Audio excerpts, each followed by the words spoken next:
Okay, so shows here, setting up for your YouTube Live. Done. Redirecting to YouTube. Okay, I think we're here. We're settled. Oof.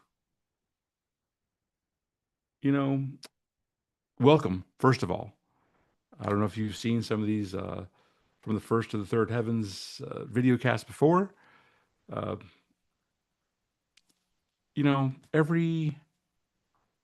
I was concerned about them being too long, even though in the description I put the questions, some of the major topics, so you can go to the point that you want to.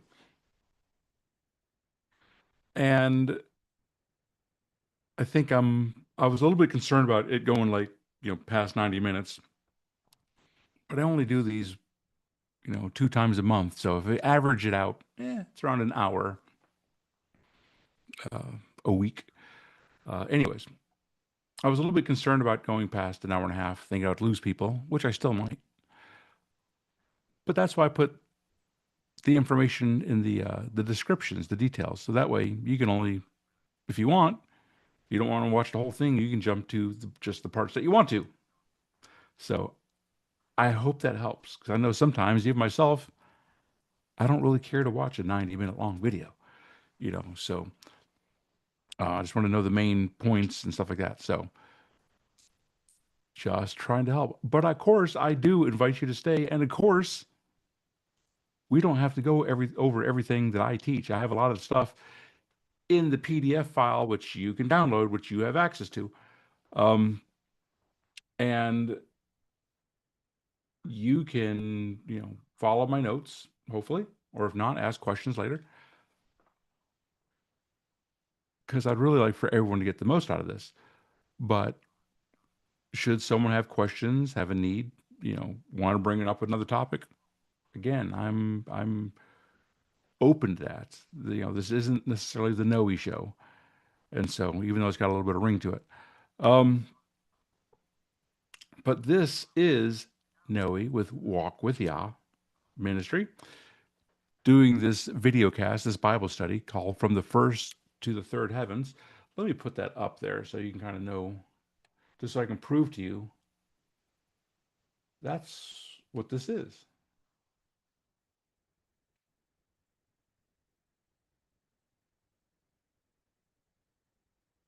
All right, there we go. So, again, there's the proof that this is where we're at. This is what we're doing. And so let's scroll down a little bit. This is videocast 11. But let's scroll down a little bit. Let's see what we're covering today. So, looks like we're going to be going from, Exodus 18 to Exodus 24, with a lot of commentary in between.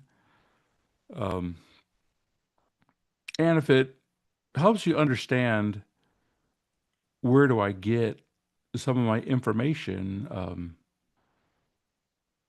I sat up under a moray, kind of like a traveling rabbi, if you will, um, for quite a number of years. And I don't have all the knowledge, his extensive knowledge that he has, but, you know, uh, and, there's some things I might not necessarily agree with or, 100%. I don't think there's anyone I agree with 100%, even myself. Um, so I've done that for, a long time, decade plus. And so I've been around a lot of scholarly battles, which doesn't mean necessarily that I'm right about everything. Just a little brief history of where I'm coming from. And so, anyways, um, here is what we're going over today. So, Yitro, which means Jethro. Obviously, we're talking about the time that Moshe came out of Egypt uh, after killing one of his brothers. And then we'll be going into Mishpatim, which means the laws and judgments. Um, so, just to let you know, in these Bible studies, I can't go over every single verse. I go over the ones that I kind of pick out. I'm like, oh, that's kind of interesting. Let's talk about that. And so, but I'm open to talking about other stuff. Again, I don't claim to know everything about everything in the Bible, nor every verse. And so, but let's do this. Okay, Exodus 18, Jethro's advice. Here we see Jethro, the priest. Now, that word priest could also mean leader of Midian. And so, anyways, we see here that he heard from Moses, all that Yah had done to bring the people out of Israel, and then he goes and does some burnt offerings and sacrifices. And the question I have there is, who's this priest? Who's this guy? Jethro? No, not Jethro Bodine. Hanging out by a cement pond, but this Jethro. And so I want to do a little bit digging into that. Like, did he know about Yah before, Moses told him? Maybe, maybe not. But I found it this interesting that Jethro in the Aramaic, Kumrea, he's called a Kumrea, a priest, a leader, which is a specialized term designating a priest who is not a son of Aaron. Very interesting.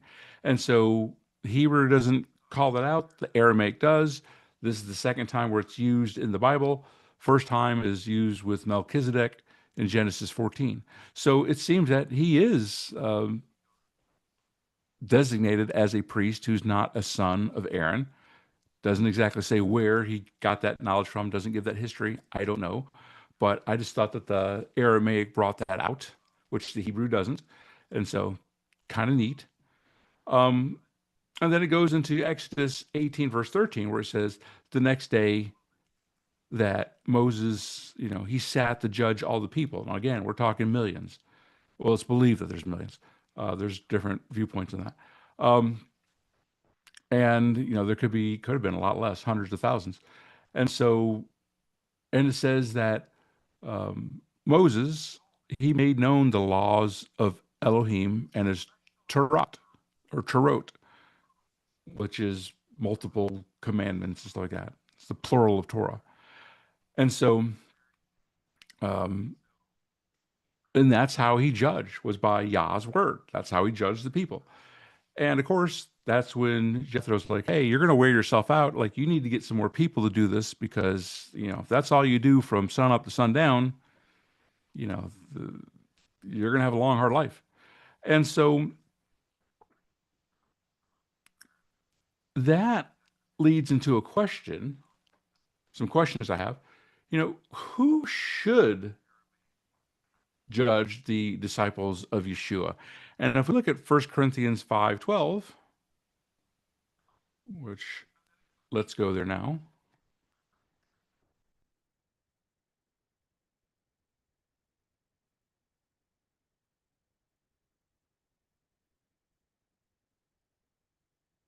Go over here to the ESV, make it a little bit easier to read for some people.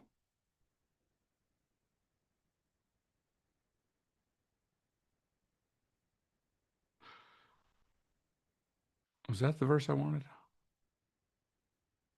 1 Corinthians 5:12. Oops.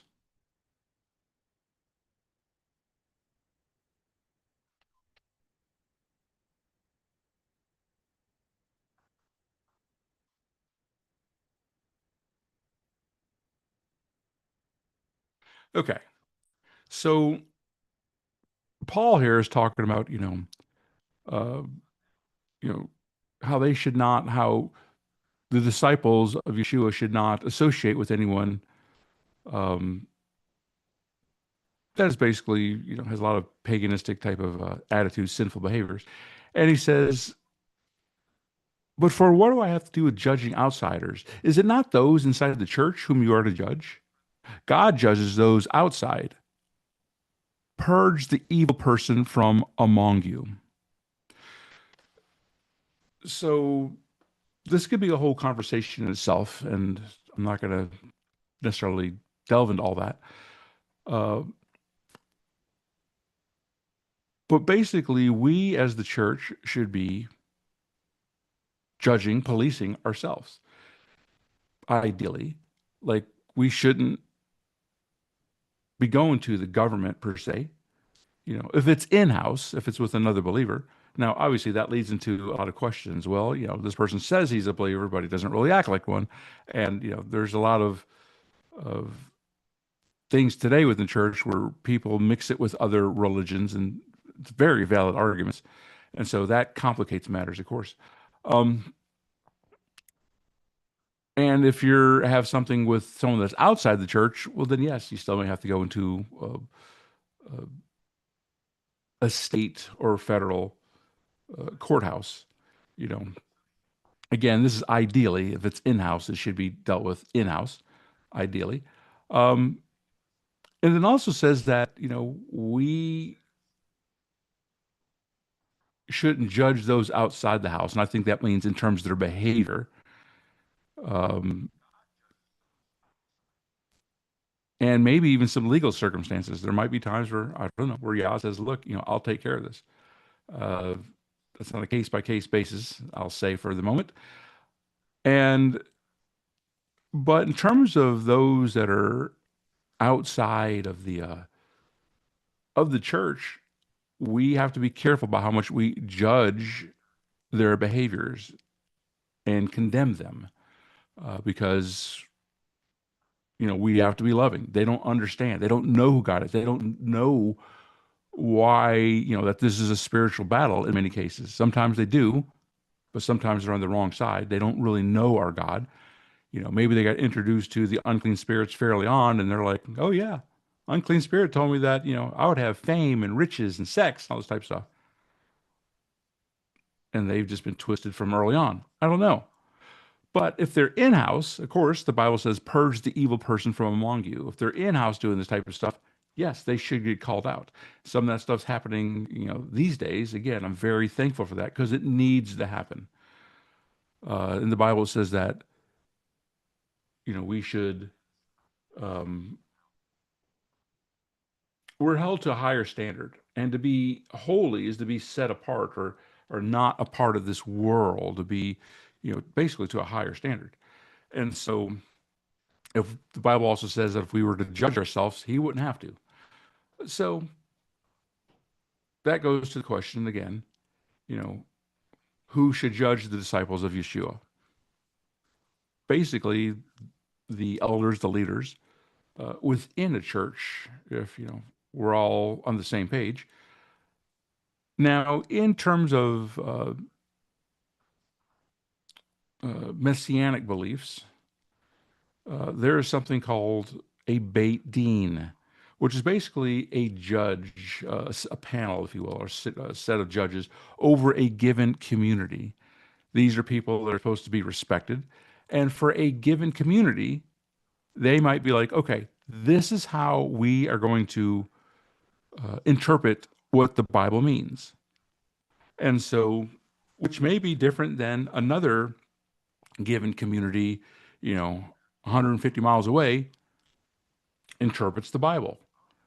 And so a lot of the Bible is by, interpretation. And so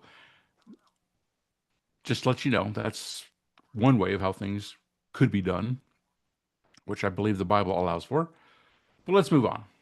So Exodus 19, we got Israel at Mount Sinai. And here we see that Yah saying, if you obey my voice and keep my covenant, you shall be to me a kingdom of priests and a set apart holy nation. And these are the words that you speak to the people of Israel. He's talking through Moses. This, of course, takes us to 1 Peter 2:9.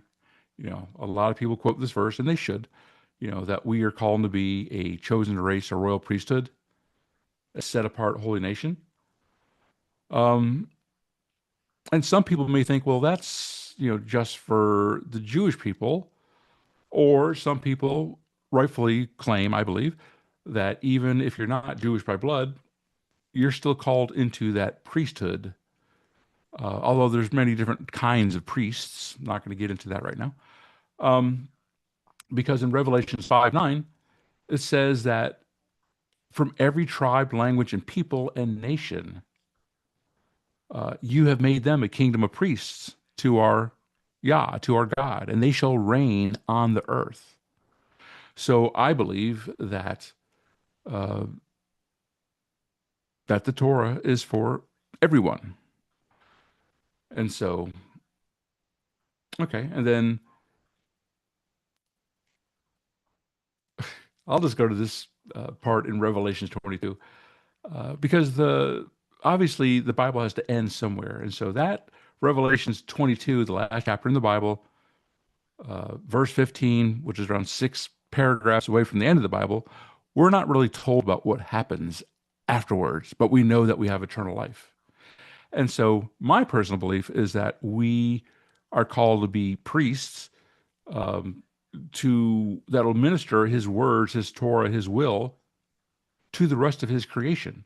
These days, there's all this talk about UFOs and all this type of stuff, grays, Nephilim, whatever. Um, and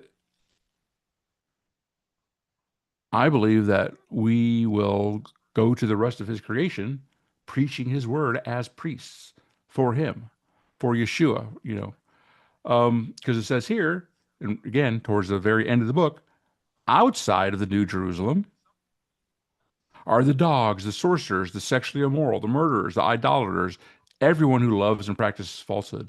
And the Spirit and the bride's us, say, come, and let the one who hears say, come, and let the one who is thirsty come, and let the one who desires take the water of life without price. Which tells me, even after the New Jerusalem, there's still some house cleaning that needs to be done. And I believe this is what it means to be a priest of God, that we are called to be set apart. And unfortunately, a big problem with that we have today is the church has been so affected by the world that it's not really, it doesn't carry the authority, the power, you know, yeah, God confirming his word, signs and wonders, and all that type of stuff as much. Um, Anyways, I'll move on. Just wanted to give that a quick summary for you. Okay. Exodus 19. So Yah's people, the Jews, the mixed multitude, all the foreigners, the sojourners that are with them, stay at Mount Sinai for 11 months until Numbers 10, verse 11. Just thought that was a little fun fact there. And so we see in Exodus 19 that, starting with verse 17, that Yah comes down and that Mount Sinai was wrapped in smoke. Our Father comes and descends on it in fire. The smoke of it went up like the smoke of a kiln, and the whole mountain trembled greatly. The sound of the trumpet grew louder and louder, and Moses spoke, and God answered him in thunder. Um, Very terrifying. I've never been in an earthquake, uh, but I would think even the people that are out in California or in, you know, places that are more apt to earthquakes, that this would be on another level. And so um, he was just giving just a glimpse of who he is, his power and stuff like that. And the question I have here is it easier to obey Yah the more you realize who he is? Because when this happened in Exodus 19, going to Exodus 20, uh, the people at that time that saw this are like, oh, yes, we'll do what he says. Like, don't kill us. It was a healthy level of fear. Maybe at the time it didn't seem healthy, but it was a fear to keep them alive, to respect him. And so, but a lot of people these days, they do not know who God is. And they do a lot of trash talking, and there's all this satanic talk today because they may think, they know the power of the enemy. That's still nothing in comparison to Father Yah. One time I was ministering, doing this deliverance session with this lady, and we were connecting the whole time. I would see something, she would hear it, or she would hear it, and I would see it at the same time. And then at some point in time, and I'm going to make this really quick, we ran into this, what I believe was like something in the heavens, like the stars, that type of stuff. And it was a spiritual territorial being. I think it was a constellation. I think it was a group of stars. And this thing responded, and we both felt it at the same time. And it was just like our back stiffened. It's like, whoa, like we could feel the immensity, the power of this thing. Like, I felt like this big. And had a short conversation with that entity, and he quickly departed. Didn't really want much to do with us. And, for a few days later, I was just thinking, yes, he was big. Still nothing in comparison to our Father who created him. And so I believe a lot of the chaos that we see today, the people that are just acting up, that are losing their mind, yeah, they don't know who our Father is. He's loving, totally, totally. God is love, right? He's also a warrior. And I don't think they think about that aspect of it. Um, Anyways, my little thoughts on that. And they need help. They need prayers. And, I pray that they don't go to hell. I pray that they wake up. I pray that something happens to where they will see the truth because they're being lied to. Okay, so we go into Exodus 20, the 10 Commandments, also known as the 10 words or the 10 sayings or the 10 matters for the non-Westerners out there, or for the Western people out there. It's just a different way of looking at things. And so, questions here. What are the 10 Commandments? And I think most Christians know, hey, like, I need to follow the 10 Commandments. Great. Yes. I don't think what they understand, though, is that the rest of the Torah, um, you know, Leviticus, Numbers, Deuteronomy, even Genesis, um, is an explanation of the 10 Commandments. How do you honor God? You know, which is, through the Levitical priesthood and stuff like that, that was set up later, through sacrifices, which were for, a time and will be again, which were like not having sexual relations with your family members, honoring your mother and your father, not coveting. How do you deal with that? Which were everything around, the 10 Commandments. The 10 Commandments is just a brief summary of everything that he would explain later. That it took him, 11 months to explain. Which is why I don't believe that, you just start doing the Torah from one day to the next. It takes a while you know, to kind of learn how to do it. That gets into a much deeper conversation into, Paul's writings, in the apostolic writings and stuff like that. It's like, well, why is he saying this here? Because like he's not expecting for people just to get it right away.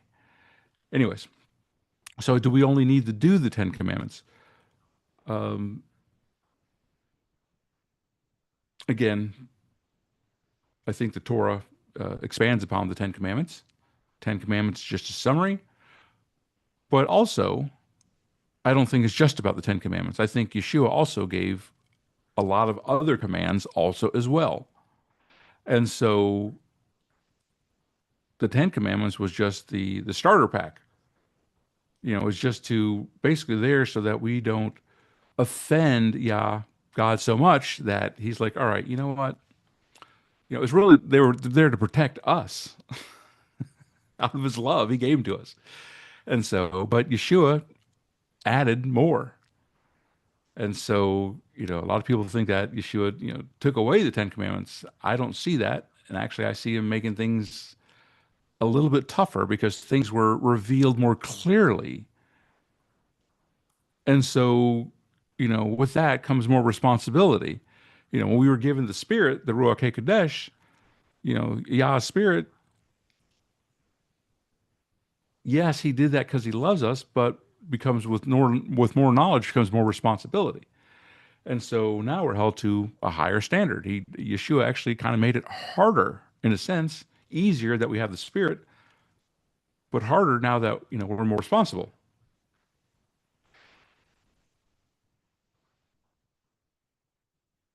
Ugh,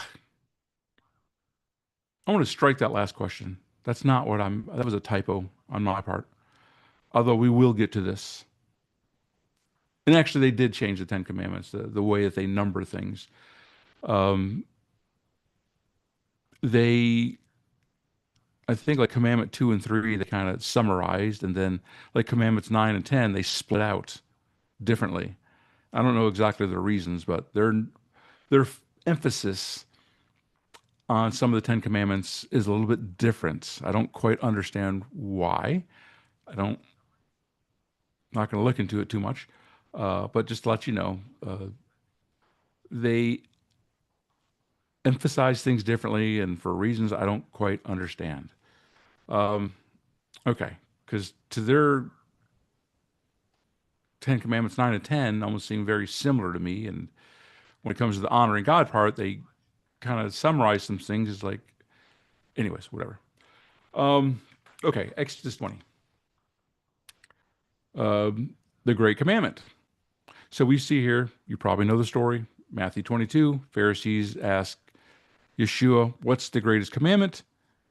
And Yeshua says, you shall love the Lord your God with all your heart, with all your soul, with all your mind. That's the first and greatest. And the second one is very similar.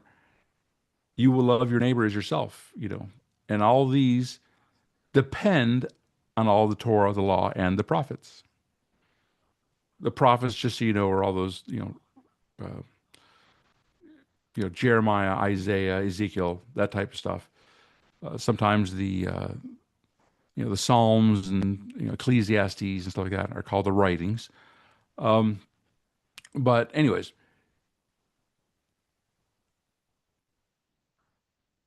Yeshua said that these commandments depend on the Torah. He says that he didn't get rid of the Torah, but I'm summing everything up. It's all about relationships. So the question I have here is, where is the love in the Tanakh, the Old Testament? Because I hear a lot of comments in churches about, how he was a meanie back then. And, when Jesus came, all of this, love and stuff like that. And I think I don't think that's true at all. And so if you look at the Ten Commandments, they're basically about our relationship to Yah, God first, and other people. It's all about relationships. We know that uh, being a disciple isn't about stuff, about how much we earn or the trophies that we get from this life. It's more about relationships. And so I will say that love equates with submission and obedience that is honoring of Yah and God and others. And because again, I see that the commandments and love intermingle. If we look again about the Ten Commandments, all about relationships, how to love. They're basically, the obedience and the love are two sides of the same coin. And so on this day, after Valentine's, February the 14th, that many people celebrate. Although you can love your spouse, you know, any day of the year, regardless. Um, I wanted to talk about this because I think people have a very wrong, a worldly view of love and what they think love is. Um, this is my opinion, but we're going to go over some verses, and I will tell you why I believe this. In 1 John 4:7, the Bible says, "Beloved, let us love one another, for love is from Yah, from God. And whoever loves has been born of God and knows God. Anyone who does not love does not know Yah, because Yah is love." So, based on that, I basically have a thought that says, if you love not according to the Bible, you may not know Yah, God, as much as you think you might. I've been to many churches where they have their version of love, and there's some Bible in it. I'm not going to say they're totally off, and I've learned some things from those churches. But some of them, they're just like, no, it's love. It's like, like, and they give a lot of words and meaning to it, but not necessarily biblical. Not to say that they're totally off, not to say that they're evil people. Again, I've learned a lot from them. But let's look at some of these. But again, if Yah, God is love, we need to know his version of love, how he defines what love is, if we're disciples. And so, but in that 1 John verse, is that the only place where the commandments, the Torah, and love intersect? Because if we look at the first place where the word love is mentioned, that's Genesis 22. And where Yah tells, Abraham, go take your only son, Isaac, whom you love, offer him there as a burnt offering on one of the mountains, which I shall tell you. So what I'm seeing here is there's a relationship that Abraham has with the Father, because obviously he's talking to him. And so Abraham respects him, is in awe, trusts, you know, God enough to where he's like, oh my gosh, like this one whom I love, who I have feelings, emotion for.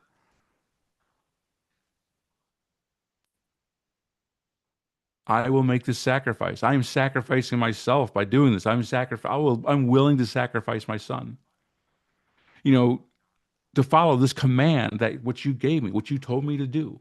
And so in this first version mention of the word love, I'm seeing all this different stuff going on. If you follow the law of first mention, as it basically says sometimes when the first thing something's mentioned in the Bible, that kind of gives a very um, a significant but not complete understanding of the word. And so even in Exodus 20, you know, Yah says, don't bow down or serve the other gods. I'm a jealous God, visiting the iniquity of the fathers to the third and fourth generation of those who hate me, but showing steadfast love to thousands. Doesn't say generations, although a lot of people put that in there. But showing steadfast love to thousands of those who love me and keep my commandments. So again, we see there again, love, commandments, very tightly knit, woven together. Two sides of the same coin. That obedience part. John 3:16, for God so loved the world, he gave his only begotten son. Um, that was a sacrifice. We know that Yeshua was a sacrifice, but God did this out of love. And Yeshua loved the Father enough to do everything that he wanted, that God wanted to do, even to be sacrificed on the stake. John 14:15, if you love me, you'll guard my commands. John 14:21 kind of says the same. John 14:23, if you guard my word, if you love me, you'll guard my word. John 15:9, uh, if you guard my commands, if you just, you shall stay in my love, as I have guarded my Father's commands. John 4:7, um, let us love one another because love is of God, of Elohim, which, we read that before. So it's kind of hard to get away from having a worldly version of love that leaves out the righteousness obedience part of following the Torah. Not my words. I don't think I'm trying to twist the words. I think I'm just trying to point out what's being said. 1 John 5:2. Again, when we love Elohim, we guard his commands. 2 John 1 verse 6. Even going to Romans, which is, a long time past Yeshua being sacrificed. Romans 13:8 through 10. Owe no one any matter except to love one another. For he who loves one another has filled the Torah. That doesn't mean, as in Matthew 5:17, where Yeshua's like, hey, I've come to fulfill the Torah. That doesn't mean you just do it once, one time, and then you can go live in your own life how you want after that. It's not what it means. If you were to tell your husband, your wife, hey, I fulfilled my vows, now I'm going to go and, you know, get a side hustle with a side man or a side chick or whatever. Yeah, let me know how that goes. Or people that say, hey, you know, I've been filled with the Spirit. Fantastic. Great. The question is, are you filled right now in his Spirit? Which are two different very questions, two different questions. And so it's a constant being filled with. I got more to say on these matters in the Walk with Yah live stream 59. So again, I just think many people get earthly, carnal, soul love mixed up with how Yah defines love, which is about obedience, sacrifice, and yes, emotions, lastly, but emotions aren't always truth. And I think that's where people get a little confused. And it's easy, but I hope that helps. I don't know if you got any thoughts on that. If so, I'd be, willing to hear. Um, I'm just kind of going by what the Bible says. And so, okay. Anyways, let's move on. Okay. Jethro, slide 5, going to Isaiah 6. And we see here Isaiah's vision of the Lord. And so this is Isaiah, and he's brought before Yah, and he's like seeing how righteous, uh, how unclean he is. And, this is Isaiah. And, he's has an idea, you know, of who, Yah is. But he's like, look, I'm just, I'm a dirty person. And then Yah tells one of the seraphim, take a burning coal, and he puts it on Isaiah's lips. And the seraphim says, behold, this has touched your lips, and your guilt is taken away, and your sin atoned for. I'm like, wow. Because we tend to think, I mean, rightfully so, that we tend to think sometimes that the blood of Yeshua is like the end all be all. And believe me, it's amazing. I'm not trying to downplay it at all. But I also look at verses like Hebrews 9:22, where it says, and according to the Torah, almost all is cleansed with blood. And without shedding of blood, there is no forgiveness. And I will just say sometimes in ministry sessions, uh, I've been working a little bit more in the courts of heaven. There are sometimes ways that are dealt with the iniquities, the sins, the curses, etc., that are done without the blood, that are done some different ways, various different ways. And,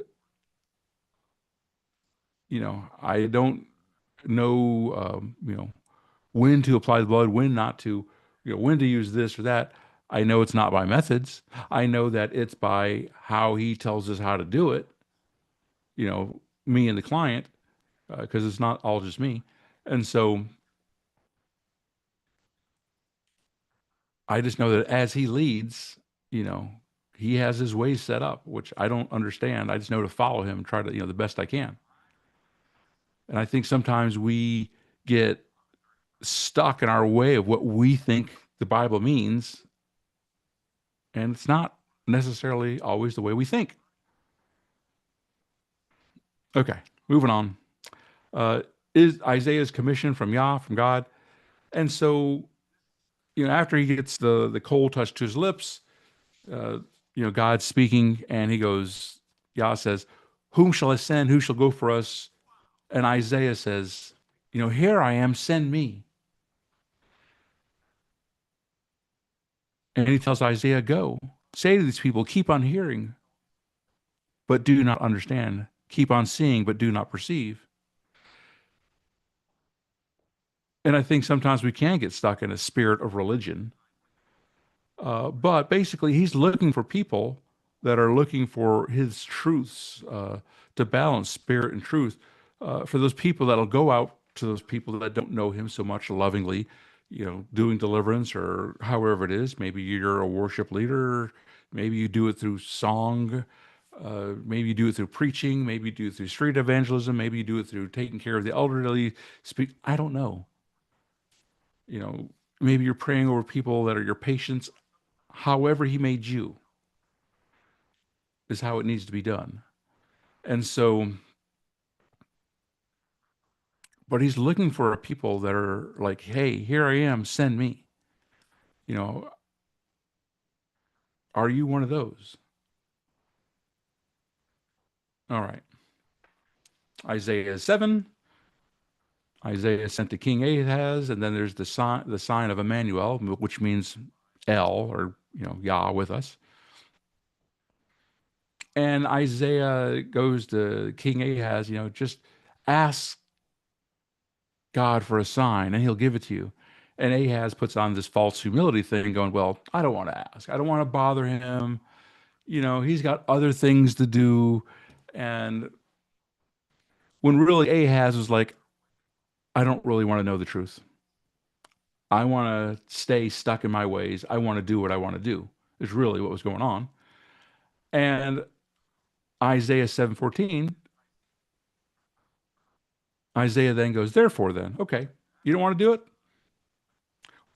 Well, then we're going to give, God himself will give you, Ahaz, a sign. Look, the maiden conceives and gives birth to a son, and shall call his name Emmanuel.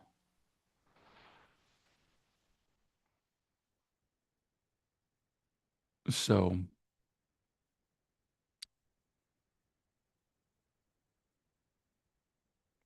I guess, there's some people in the world that they don't really care to know who God is. They want things the way that they want them, which is kind of how I define witchcraft. And so witchcraft, as in the Bible says, is the spirit of rebellion.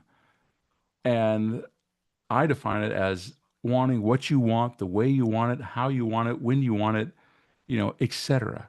Where you're not taking Yah, God, his view, how he wants things done into consideration at all. Which is why there's people in the church that can be doing Christian witchcraft because they want what they want, when they want it, how they want it, the way they want it.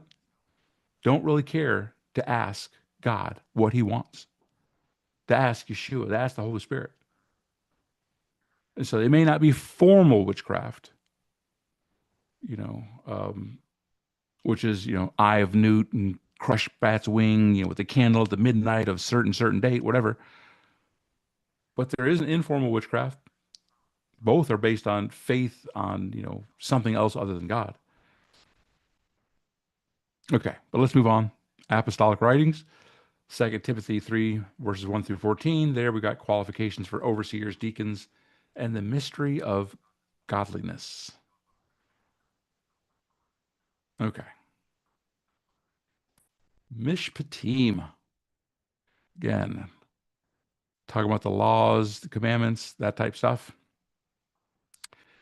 And so in Exodus 20, you have the 10 commandments that are given, the 10 words. And at the end of Exodus 20, it talks about the altars. Don't be making false altars, false gods. I'm a jealous God. We're not playing those games. Although in today's world, we see false altars all the time, all day long. It doesn't necessarily have to be something wood or stone. It could actually be idolatry in your heart, even. And then in Exodus 21, it starts giving me laws about slaves. Like, okay. Like, of all the things to talk about, why would you talk about slaves? First off, does the Bible promote slavery? No, not at all. Let's be very clear about that. And I find it fascinating after the Ten Commandments that this topic of slavery is brought up. Because remember, they're coming out of Egypt, and there's other nations in the areas, Babylon, Assyria, that their version of slavery was brutal, was dehumanizing, where slaves had no rights whatsoever. And Yah's like, okay, look, this is how you're going to deal with slaves. And it's like, this is unheard of. Like, what? Because again, Yah saw his people how they were being treated in Egypt. And so God did not approve of slavery morally, but many times he has to work within the cultural standards. He can't just come in and make big changes all of a sudden. Um, let me find a verse right quick.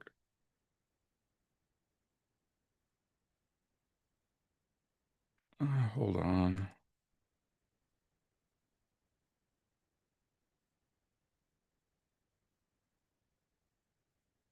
All right, Exodus 23. We'll actually get to that, but actually I want to get to it right now. 23, 28. Although I didn't include specifically this verse in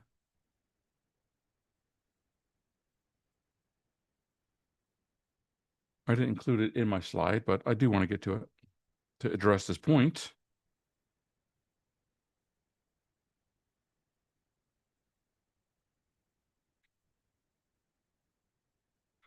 Okay.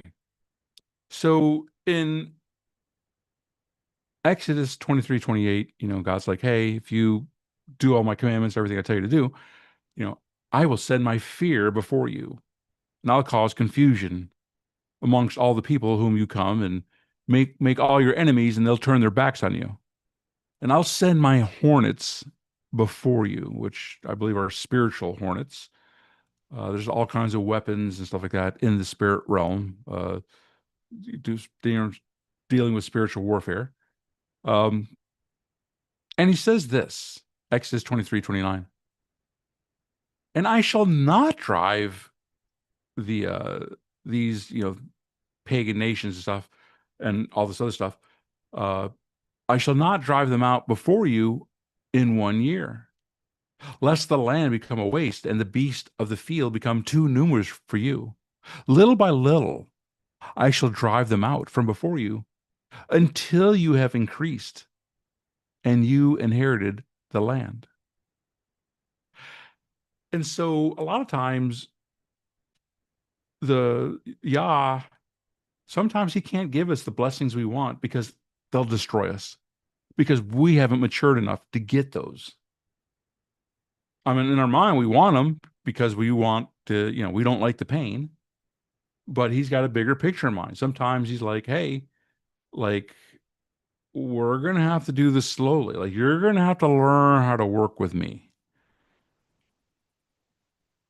And sometimes the process is more important than the end goal.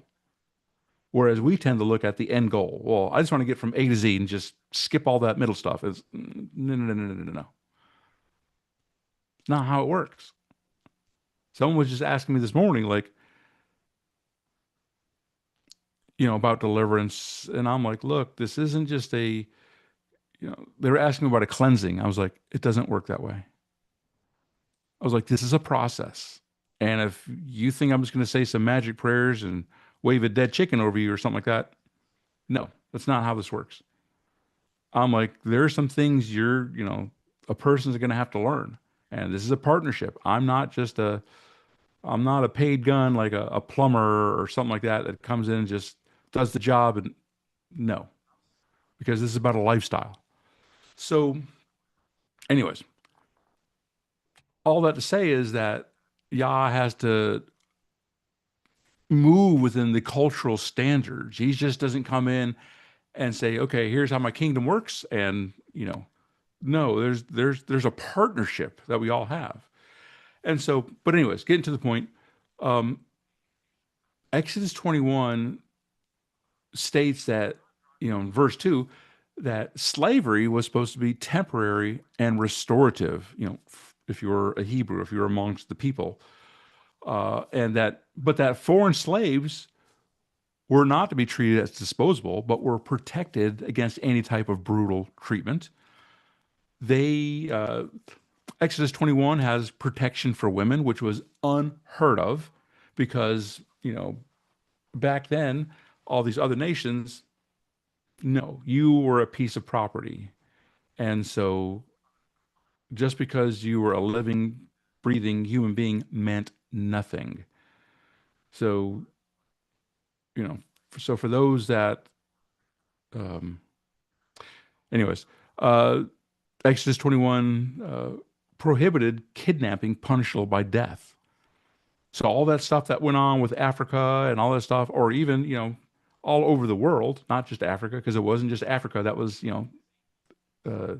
had to deal with slavery. Slavery's been around for centuries, for a long time. And so, but kidnapping was punishable by death. And so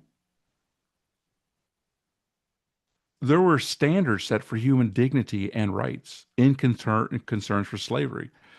The slavery was put into effect because sometimes there was debts that could not be met. Sometimes there was judicial things, crimes, um, that person didn't have the means to pay for, so therefore they were made a slave. But, after 7 years, or after 6 years, after 7 years in the sabbatical year, they were let go. And so, anyways, again, Exodus 22:21, Bible says, Yah tells the Hebrews, excuse me, sorry, you shall not wrong a sojourner or oppress him, for you were sojourners in the land of Egypt. Does that mean we let everyone into the country? No. Because those foreigners were supposed to be following the laws. And so if you're not following the laws, well, then guess what? You get the boot. So questions. Are there different types of slavery? Yeah, it's not just physical. There can be, physical, mental, emotional, spiritual. Um, I'll let you look at John 8:34 to 36 there. And so where it says there, basically, whatever type of sin that you make, you're a slave to sin. So a lot of people, because they forget that we're spiritual beings, they have created sins and they don't understand that they are now a slave of that sin. And so there are all different types of slavery. You've maybe heard the saying, hey, you could take the person out of Egypt, but you can't take the Egypt out of the person. And so because mentally they're still back there, they're still, and we see that happening, in many people today in various circumstances, whether it's a victim mentality, uh, mentality of being poor, of, of of whatever it is. And so there's many different types of slavery. And so here's a question. This might seem very counterintuitive. Are you free enough to become a slave? And it's like, what, Noe, are you talking about? Because really, the Bible's about freedom, right? Because Jesus came to deliver us, from the sin. Jesus says in the book of Acts, he came to destroy the works of the enemy, came to destroy the works of the devil. But we see in Romans 6, 15 there, what then? Shall we sin because we're not under Torah, but rather under favor? Let it not be. I'll just say quickly, if you don't understand what under Torah means, you may not understand that statement. Under Torah means that you derive your authority from the Torah. I do the Torah. I don't get my authority from the Torah. I get my authority from Yeshua, from Jesus. I'm still called to do the Torah, but I know I'm not perfect. I'm still a sinner. And so, do you not know that whom you present yourself servants for obedience? You are servants of the one whom you obey, whether of sin to death or obedience to righteousness. So basically, we just trade in um, our slavery to sin to be a slave to righteousness. But it has much greater benefits. I've heard it put this way: there are two that are trying to kill you. Satan is trying to kill you, and Yeshua Jesus is trying to kill you, your flesh, anyways. But it's much, much better to die to your flesh. And so that's why I ask, are you free enough to become a slave? What I mean is a slave to righteousness, per the Bible. All right, let's go on. Exodus 21, verse 24, an eye for an eye, tooth for tooth. We hear this verse a lot, but that's not a literal meaning.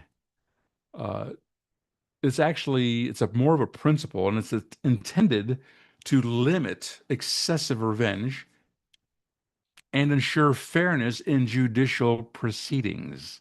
It's not about personal revenge, and it's understood to be enforced by judges because there was order. There was just, there wasn't a law of the land, and he who has the gold rule, has the most gold rules. This wasn't that type of stuff. So if you're taking it out of context, that might help you see that a different way. Exodus 21 gets about laws about restitution. Um, we get into Exodus 22, talks about scenarios for repayment. Um, so in this category, well, then you have to pay twice as much. Or in this category, you have to pay this, repay back this. If this happens, well, that's kind of different. And so this is how much you have to repay. So it seems that Proverbs may not necessarily be a universal truth in every circumstance, which Proverbs says, hey, if the thief's caught, he's pays sevenfold. That may not be universal. And so it sounds good. I like it. And I'll use it at times. But I also keep in mind that, um, it may also not apply in every case. There's also laws about social justice. You shall not mistreat any widow or fatherless child. If you do mistreat them, Yah says, they will cry out to me and I will hear them. And my wrath will burn and I will kill you with the sword. And your wife shall become widows and your children fatherless. So we see that Yah has a special place in his heart for the widow and the fatherless child. Obviously, the angels of all the children are before him at all times, but we see here again, definitely has his eye on the widows and the fatherless children. Exodus 22, just going over a few verses here that I thought were interesting. You shall not revile or curse Yah, God, nor curse a ruler of your people. And in the Bible, it says that we will be held accountable for every word that we say. Um, for we'll be judged by all the words that come out of our mouth.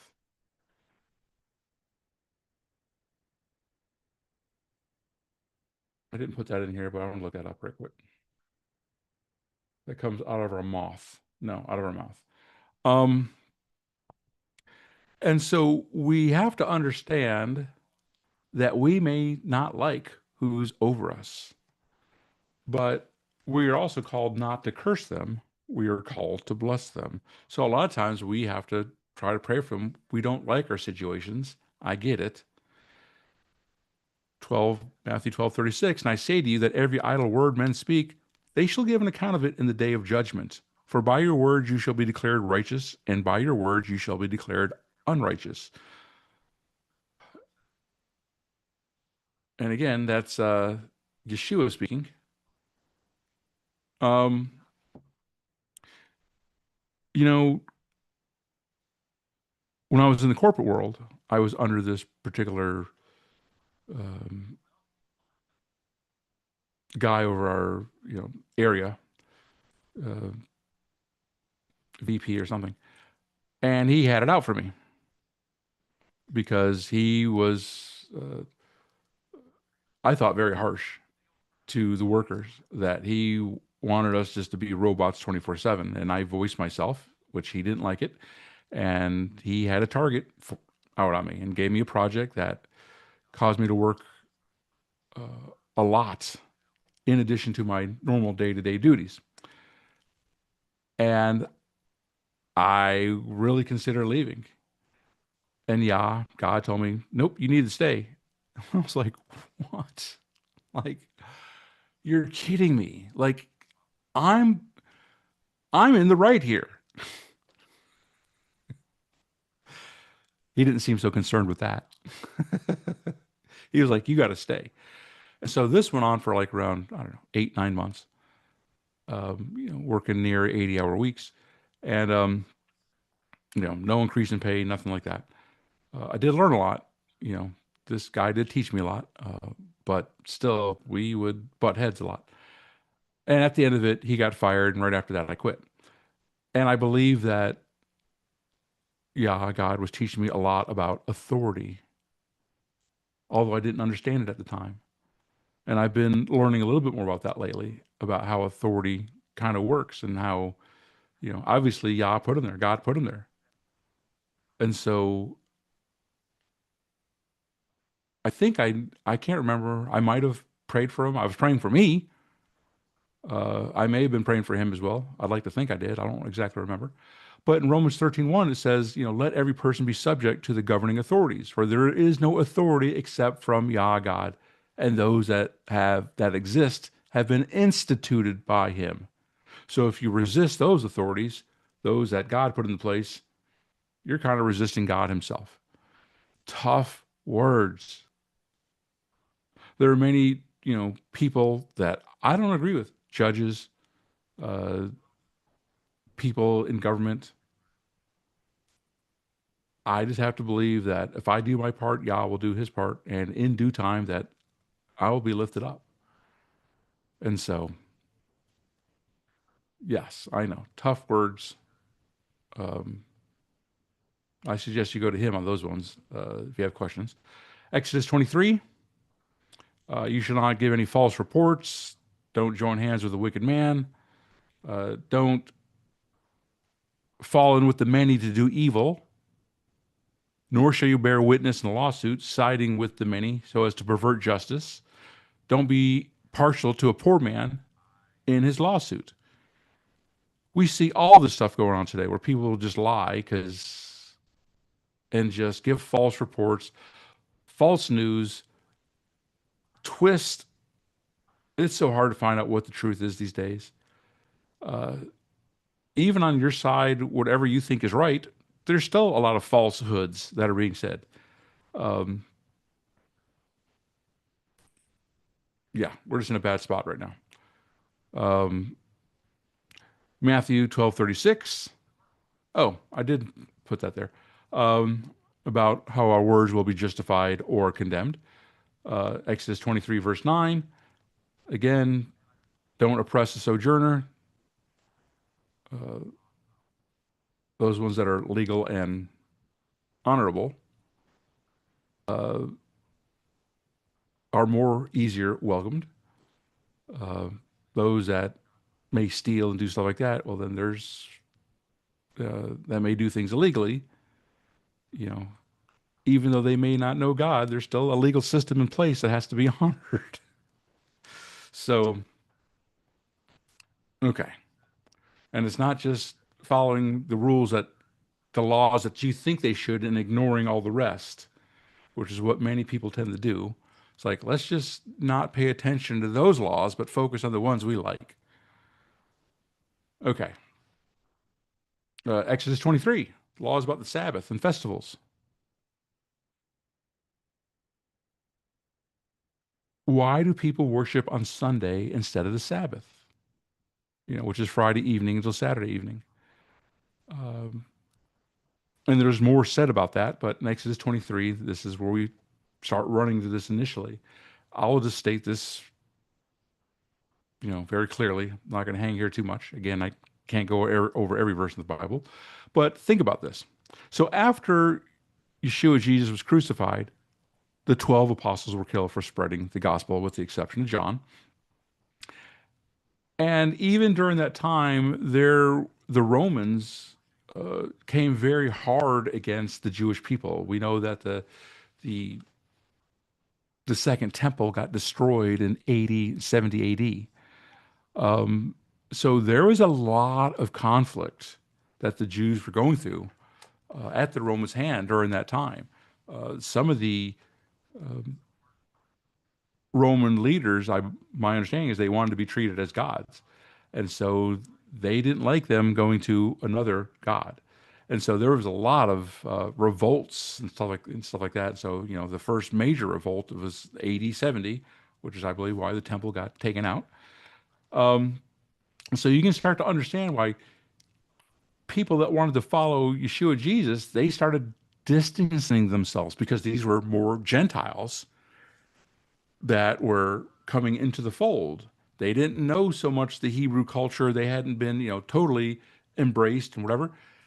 But they're like, the Romans are coming against the Jews and they're getting killed. So we don't want that part of Yeshua's history. We don't want to follow the Torah. We don't want to honor the Sabbath. You know what? Yeshua Jesus, he was raised on a Sunday. So maybe we should start worshiping on a Sunday instead. And so they started doing that. And we see this, be reinforced by different, um, post-apostolic leaders in the church. Ignatius, Justin Martyr, Irenaeus, Tertullian, even before Constantine changed the day of worship to Sunday, which was to honor, his God, Sol Invictus. Um, and so we know that Constantine mixed pagan worships with biblical beliefs and potentially Mithraism as well. And many of these changes are still in practice today. Obviously we look at our days of the week, Monday, Tuesday, Wednesday, Thursday, Friday, Saturday, Sunday, and most of them are after the names of pagan deities. And so a lot of that stuff that they brought into the church culture, uh, even that Constantine brought in, still remains today. And so Constantine, he brought this in, the Sunday worship again. Um, and additionally, the Roman Catholic Church doesn't hide the fact that they believe that the Pope had the authority to change the Sabbath to Sunday. And I don't agree with that myself. Uh, we've seen some popes that are not good, not definitely fans of you know, some of them in the past few decades. Um, I think they're just people. And so I don't think it was originally intended to be that way. Now, I understand not everybody can keep the weekly Sabbath. Thankfully, I can myself. Uh, but uh, but if you can keep them, I think you should keep them. You know, I think also keep in mind there's different types of Sabbaths. There's the Saturday weekly Sabbath, and then there's the sabbatical every 7 years, and there's what they call the high Shabbats, which comes along around the feast. But anyways, just talking about the weekly fast at this point in time, weekly Sabbath. But if you can do them, there's a lot of benefits to do them. Just keep in mind that the Sabbath and circumcision are the only two signs that I'm aware of that show you that you're part of the covenant. Because you can still do all the Galatians 5:22, you can have peace and love and joy and all that stuff and still not really follow the Torah. But the Sabbath and circumcision are definitely two signs of the original covenant. But you can read all those different verses, um, especially Exodus 31 there, and then Hebrews 11 says the Sabbath is only for a time, which we're still in that time, but at some point in time, it won't be needed. But I suggest you read all these other verses because they talk about the benefits as well as some of the not so good things about not doing the Sabbath. Anyways, you might want to look at that. So, something I wanted to talk about also is, are the biblical festivals, the feasts, are they prophetic in nature? And so in Leviticus 23, the seven biblical feasts are mentioned. I'm not going to go over this too much, but we see that uh, Passover and unleavened bread, first fruits, Pentecost, that all these feasts had were like a sign, were something that they were pointing to, um, some facet that Yah was like, I don't want you to forget this. Like, this is something that needs to be remembered. And he incorporated it into the feasts and even the seasons, um, because a lot of these are based on the seasons, also play into that. Like, there's going to be a thing where times change. And so four of those feasts have been fulfilled prophetically, whereas trumpets, the Day of Atonement, tabernacles have not been fulfilled yet. So many times in the Bible, Yah tells us, hey, like, I want you to remember this. Like, this is why we're going to do this, because I want you to remember. And so I believe myself that with trumpets, day of atonement, and tabernacles, that we should still do those feasts because he wants us to remember those things that are still yet to come. I think that's part of doing the Torah. And so you can look at this. So the question is, should we still celebrate the biblical feast today, even if the temple isn't in place? I believe, yes, we try to do as much as we can because again, we're practicing um, for what's coming. Okay. Exodus 23, and this is in reference to the Sabbath. In all that you have said, in all that I've said to you, take heed, make no mention of the name of other mighty ones. Let it not be heard from your mouth. This is how much in high regard Yah thinks about his Sabbath. That seventh day of creation, when everything was perfected, when he said, it is very good, because that was kind of the model where everything fell into place. He wants to keep it so set apart, sanctified, holy, that he's like, don't even make the mention of other mighty gods. Don't let it come off your mouth, which is one reason why I don't like doing, for the most part, deliverance on the Sabbath. Now, there's a little more to that. I'm not going to get into it, but for the most part, no. I may do other things. Um, and so, I still may teach. I might do other stuff like that. May do some light deliverance, but just keep that in mind. Like, this is what he thinks about his Sabbath, if you can do it. Um, all right. So, the conquest of Canaan promise, Exodus 23. Here we see a pre-incarnate Yeshua making an appearance, um, another appearance. And so, as Yah tells his people, look, I'm sending an angel. Be careful to obey him. Do not rebel against him, for he will not forgive your transgression.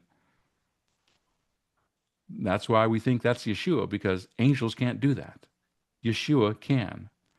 He says, since my name is in him, he says, indeed, if you carefully obey him and do everything I say to you, then I'll be an enemy to your enemies and an adversary to your adversaries. And I see a lot of people today that are still battling a lot of stuff, even though we're believers, myself included. And I'm like, okay, well, shouldn't there be more victories? And he's like, well, yeah, if you if you kind of follow my word. And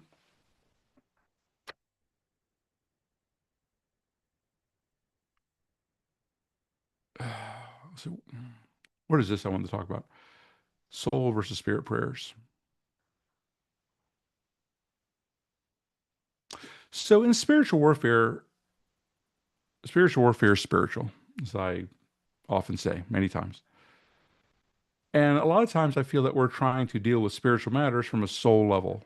We may say, find these prayers online, which are sometimes good, you know, um, and they may help in some instances. But a lot of times those are prayers from the soul, not necessarily from the spirit. And so, preferably, if possible, I like to get a person's spirit engaged to get them to ask the Godhead, like, hey, how do you want to deal with this? And again, we'll get some interesting answers, but they're effective. Um,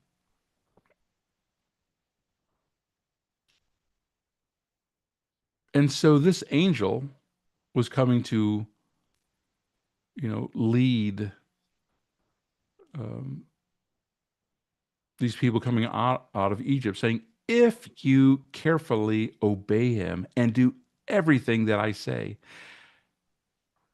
And sometimes when doing deliverance, we have to do everything that he says exactly how he says to do it, even if it doesn't make sense to us.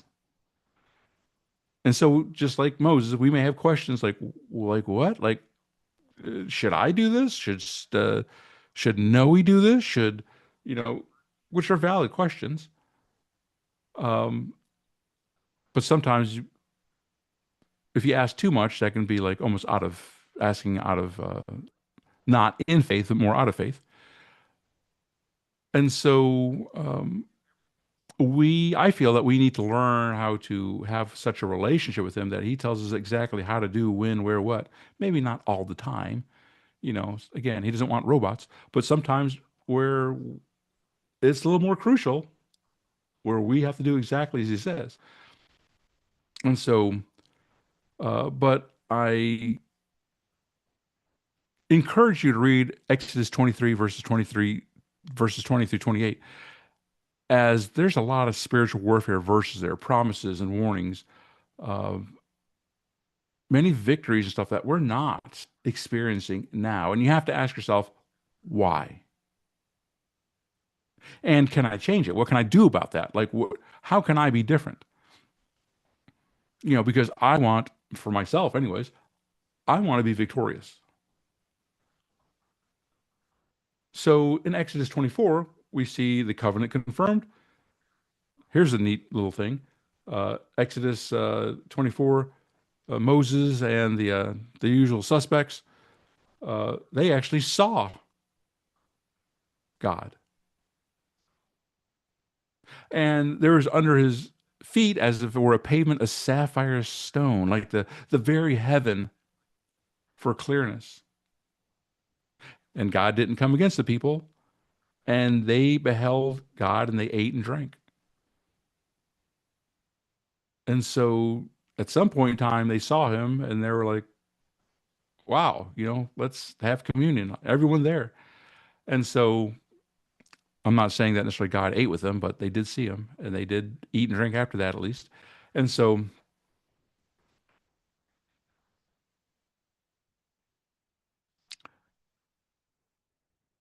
we can live a spiritual life. There are people that there's a guy they used to follow, still think very highly of him, um, Jay Bartlett. And for years, he'd do the traveling scene around the nation, around the world, come to Atlanta. I'd go and visit. And, like in almost every of his public exorcism deliverance sessions, there would be people that would go to heaven. And I would talk to these people. I'd know some of them that went, and, I know they weren't acting. I knew them before the event, after the event, would talk to them about it. And, hey, I get to see spiritual things myself. So, uh, and I think if you can operate that way, if you can learn to, because again, we're more than soul and body. And so maybe these guys here, they were in the spirit. Maybe Yah came to them while they were still in the flesh. I don't know. But I'm just saying that you can, in the spirit, you have access to the heavens. You need to be careful where you go. You need to make sure that you don't take it as a free pass to go anywhere. I don't want to go anywhere where he doesn't want me to go.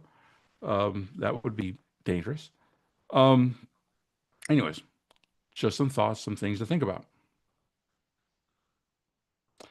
All right. Haftarah, Jeremiah. We got Zedekiah to die in Babylon. And Yah is talking to Jeremiah, going, at the end of the 7 years, you must set free the fellow Hebrew who has been sold to you and has served you for 6 years. You must set him free from your service. This is what we were talking about earlier about slavery, Exodus 21. And he says, your fathers didn't listen to me, but you repented and you made a covenant before me. But then you turned around me, you turned around and you profaned my name.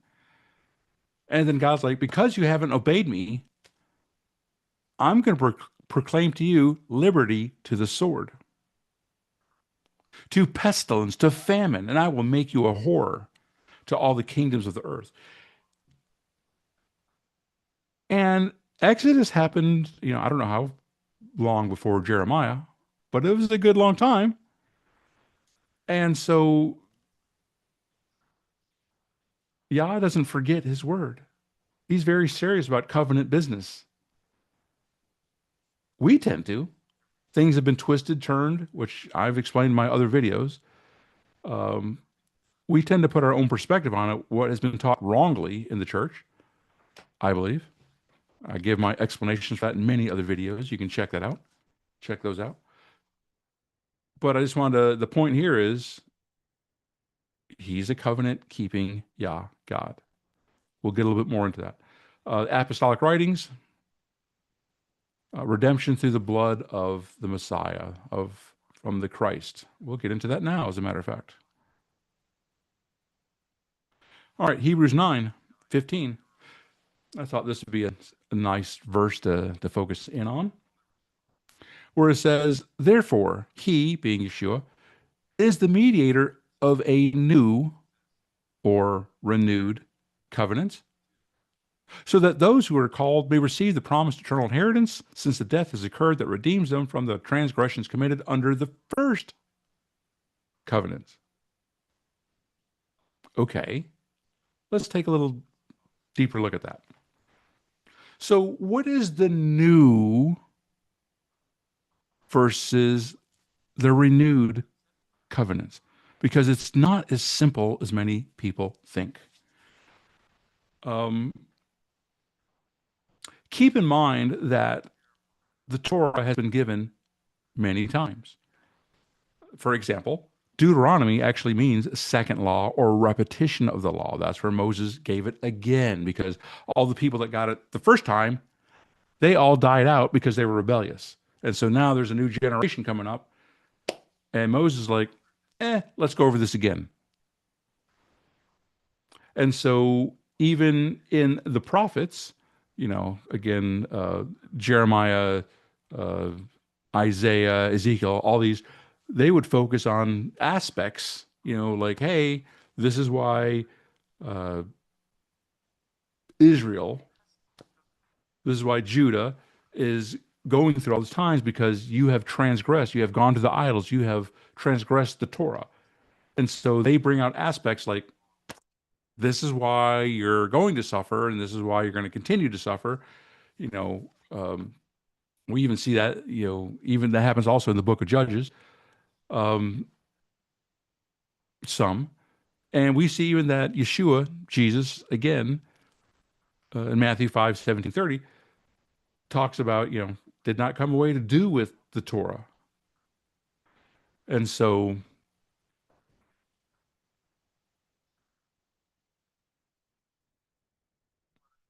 Hebrews 7 starts with, I meant to say conversation, with a conversation about Melchizedek, a priest of the Most High Elohim. And then it talks about Hebrews 8, which goes into how Yeshua has replaced the Aaronic and Levitical priesthood because he is the ultimate sacrifice. He is the ultimate high priest. And then in Hebrews 8:10, we see here, for this is the covenant that I will make with the house of Israel after those days.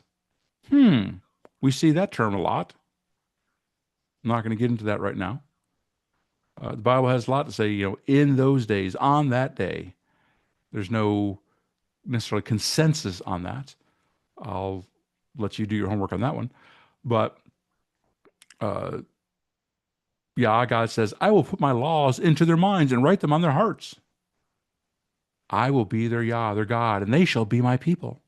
And they shall not teach each one his neighbor and each one his brother, saying, know the Lord, for they shall all know me, from the least of them to the greatest. So that raises a lot of questions. But let's go a little bit more. Okay. In Hebrews 8:13, at the end of Hebrews 8, we see, in speaking of a new covenant or renewed covenant, he makes the first one obsolete, and what is becoming obsolete and growing old is ready to vanish away. So what a lot of people will tell me is, you see, no, right there, Torah is going away with, and now we got Jesus because he was the fulfillment of the law. Um, double X on that one. Yeah, I don't. I could argue both of those points, and so um, nicely, of course. I'm not trying to be mean to people. I'm just trying to give, just trying to give truth here. Okay, so what we're seeing here in Hebrews 7, 8, uh, 9 is what has changed really is the administration of the Torah, the law.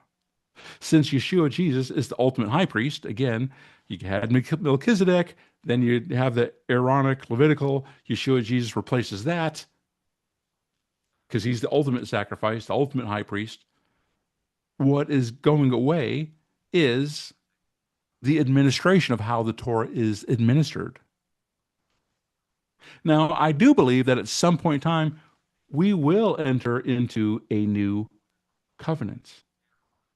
But that may not happen for a long time from now. That may not happen till what I call Exodus 2.0, after, Revelation 22, perhaps. In the meantime, the Torah is still in place. Now, why do I say that? Why do I say that, you know, the new covenant's not going to happen for a long time? Well, let's go back. Hebrews 8, which is actually um, quoting Jeremiah. They shall not teach each one his neighbor, his brother, saying, Know the Lord, for they shall all know me, from the least of them to the greatest.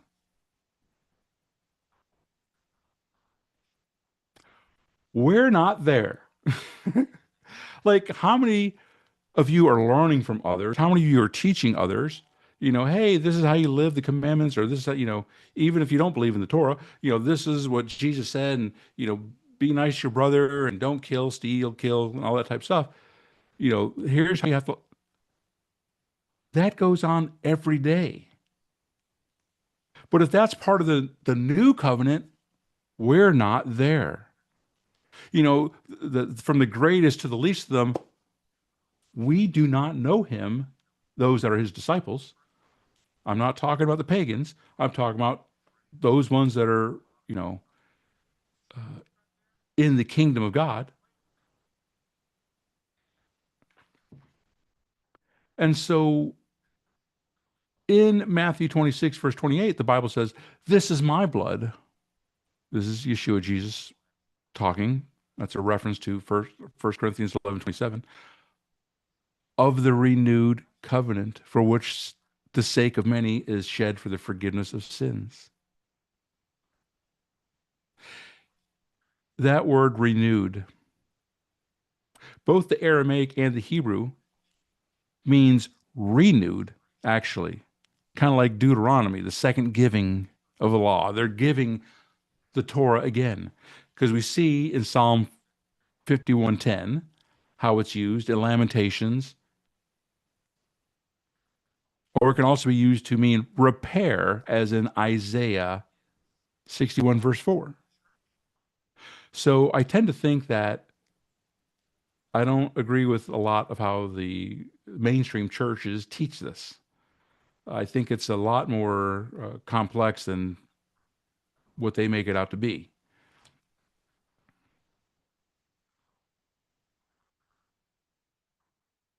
Okay. Wow, we made it this far. Okay, great. So I think, just as a quick summary, that the love of God has been that we don't know God enough. As you may have heard Bobby Connor, pretty well-known prophet guy, say, I like this one quote. He says, "We are way too comfortable with a God, with Yahweh. We are way too comfortable with a God that we hardly know."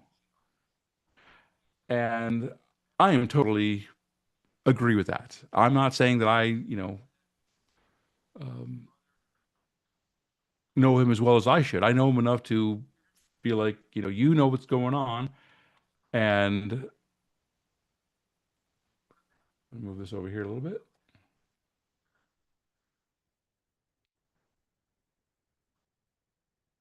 But I feel that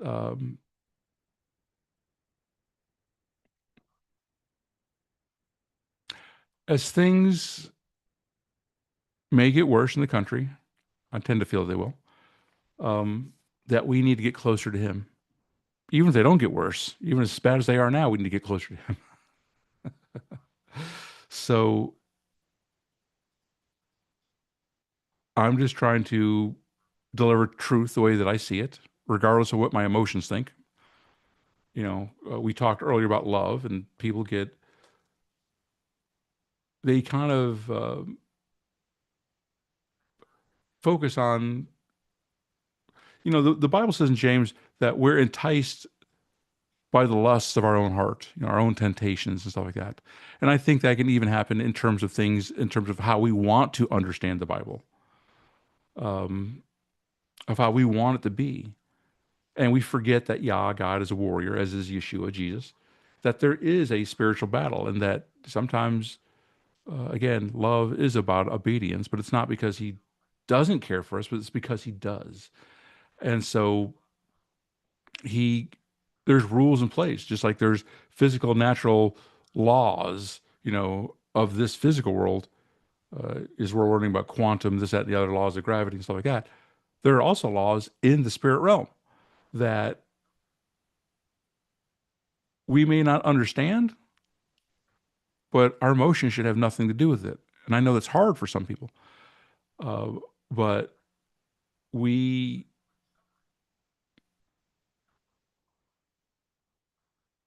I think the more that we know Him relationally by our spirit, the more that we can be led rightfully, that we can have these battles, the more that we are obedient to Him in love, when we kind of understand that, when we get, when our heart comes in right alignment, because our heart has a lot to say about our will. You may have seen some of the videos I did a little bit ago with Susan Bowman of the Pool Ministries that talks about our heart and our heart beliefs and how much that has to do with how we live day to day, and that our heart doesn't have a moral compass. It Our heart will believe a lie if it explains away the confusion.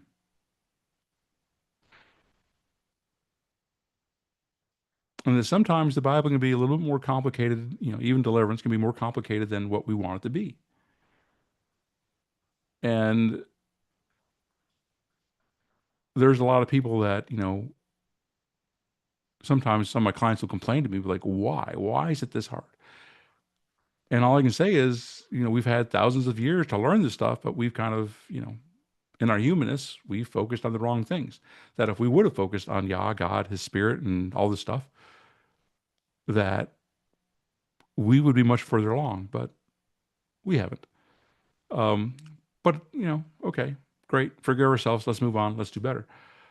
Because I believe that, again, one of the reasons we're going over this, the Torah, the stuff like that, is to show that there is a supernatural war.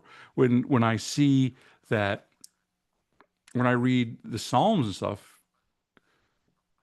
many of which were written by David, King David, we see that he may be singing about this earthly battle that he has. But then you can see his words. He starts going into the spirit and he starts talking about the spirit stuff, the spiritual aspect of it. And then he comes back again. He weaves in and out.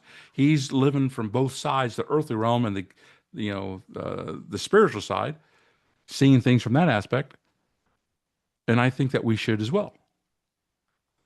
In 1 Corinthians 10:3, 10:4 says that even though we're flesh, we don't war in the flesh, but our weapons are mighty in Elohim, for they're not carnal. And I believe sometimes we get a little bit too stuck on living this earthly life, thinking that's the end all be all. And that's just, you know, um, we're just focused too much on the body and soul. Anyways, I pray that this helps you. If you have any questions, comments, feel free to put it in the description. You know, if you have the questions, someone else may else have it as well. Um, I don't claim to know everything. Trying to do the best I can, just like everyone else. Um,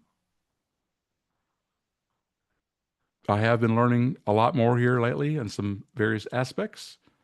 Maybe we'll get to that. Maybe I'll make some short videos on that. I haven't had time to make any of the longer videos. Have been changing things up as I tend to do because I think that we should always be growing in the spirit. There's just so much. I feel if you're stagnant, that's not really not growth because with time you're actually falling behind. I feel like there's so much of the heavenly realms that we need to always be growing because there's just always so much. But that's me, and I like to learn. So, um, anyways, I pray that this blesses you. This is Noe with Walk with Yah. Maybe next time, hey, you can jump in the Zoom. Maybe next time you can join me or in chat.